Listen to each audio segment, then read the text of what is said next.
This lesson starts to look at broken line graphs, when they're used and how to interpret the data that they show us. So basically, what is a broken line graph?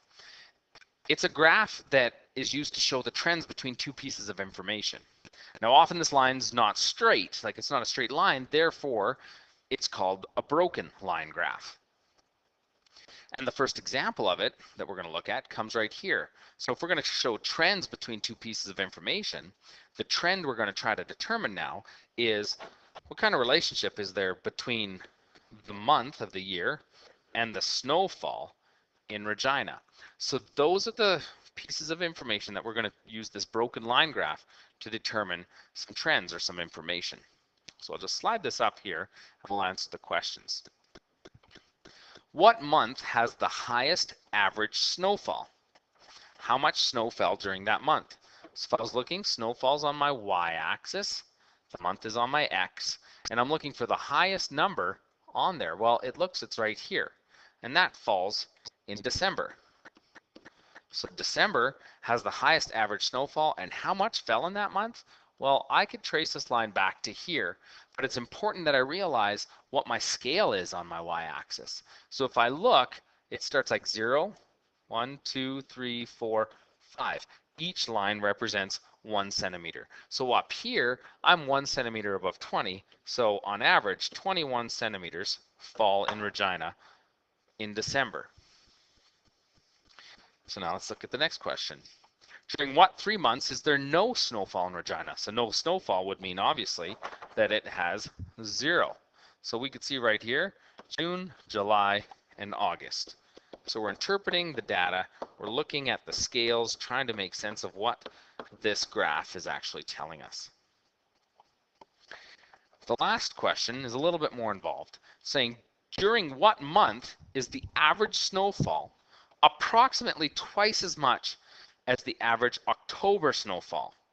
So we have to look first off how much snow actually happened in October, how much snow fell.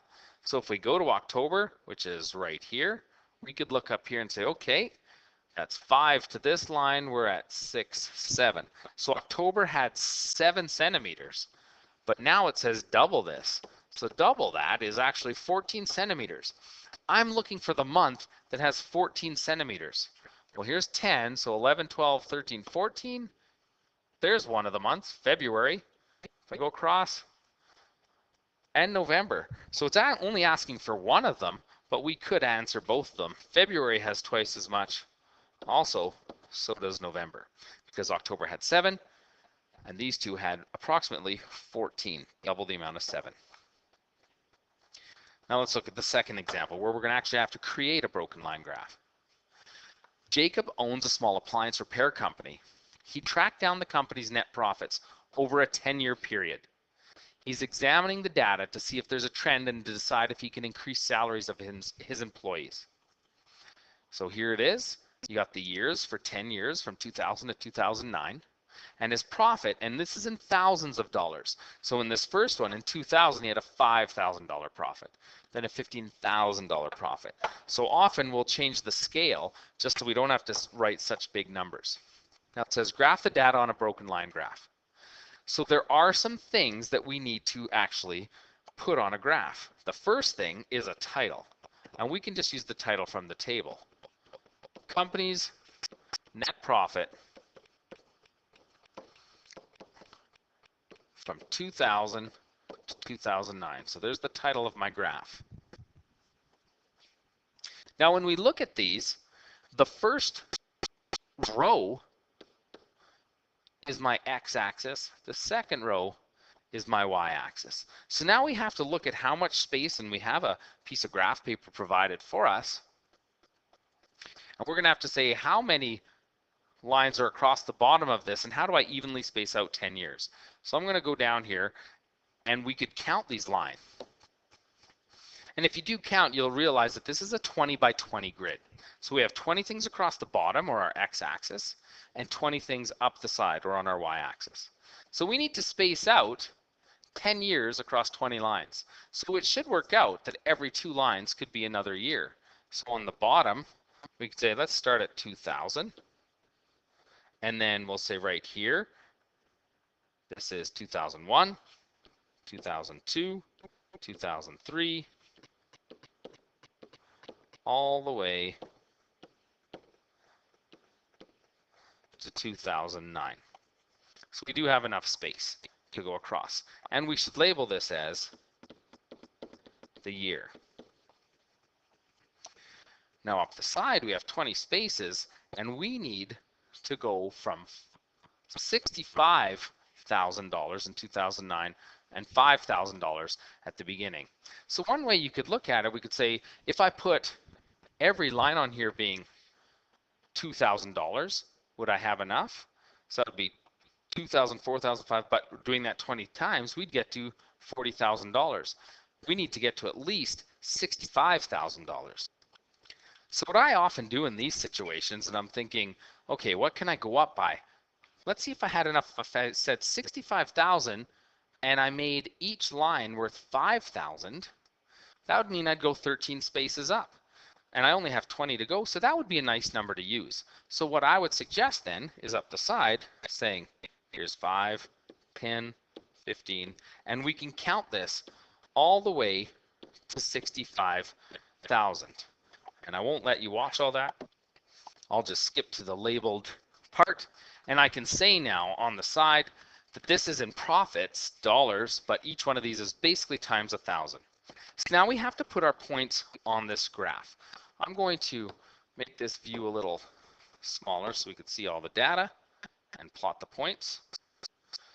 So the first thing we're saying, in the year 2000, he had $5,000 profit. So here's 2,000, there's his $5,000 profit. In 2001, he had $15,000. So 2001, 15,000 is right there. 2002, that's 18,000. So now we have a situation where we're going to be making a little estimate. So 2002, here's 15, here's 20, so 18,000 is somewhere within there. 2003 is 35,000, so we put a point. So pause the video, go through and put all your points on, and then connect them with straight lines between each point.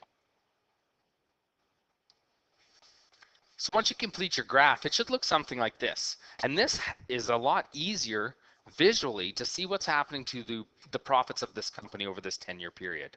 You can see from 2000 to 2004, in this section, the overall trend was up, a positive rate of change. Then it dropped a bit, a negative rate of change. He regained some of it, and then he had a big drop in profits. But then from 2007 to 2008, a steep increase, and then a modest increase at the end. So you can go through and see that actually we could see the trends of this data over time. And now we can take a look at the questions that they ask us. Is there a general trend in the data? If so, what is it?